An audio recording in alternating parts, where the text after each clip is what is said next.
kaliwa mo konti. Ayan, ganyan. Stop. Stop. Ayan o. Kasya, di ba?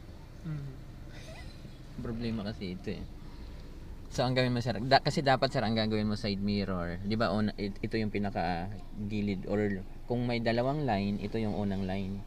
Tapos dapat, yung side mirror natin, ito, itapat sa pangalawang line. Doon sa pangalawang track sana. Ang problema may nakaharang. So, ang gawin mo sir, i-diagonal mo konti. Ayan, sige lang, turn mo pa. Dagdagan mo yung turn.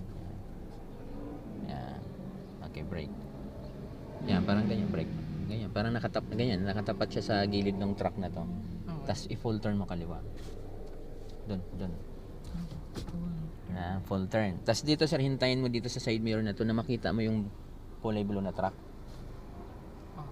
Sige, forward ka pa. Time mo. Hindi pa, konti pa. Yung, lalo na yung pinakadulo niyang gulong sir. Brake.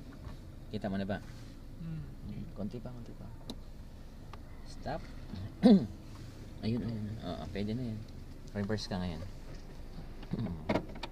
Full turn sa right. Langanin kasi kung wala sana to. Ang ganda sana. Pag atras mo ngayon sir, yung kulay blue na yan, dapat lumabas dyan sa kaliwa mo. Pag hindi yan lumabas, bangga yan. Nanakot din. Ito, videoin natin si truck. Doon ka ngayon sir, titingin sa kaliwa. Doon mo tingin naman. Kailangan lumabas yung truck niya.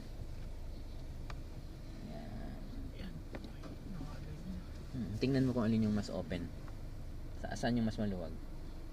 Diyan o dito? Parehas lang.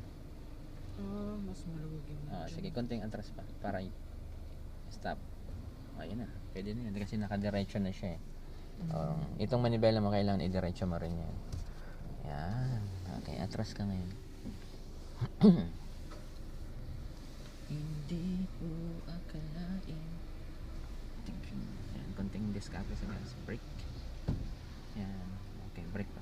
Ang gawin mo na lang sir, kasi ang truck mahaba to sa atin eh. Yung bumper mo at saka yung bumper nitong kulay blue.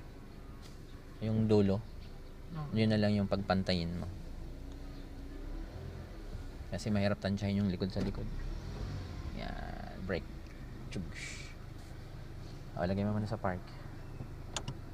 Yan. Handbrakean mo na rin. Yan.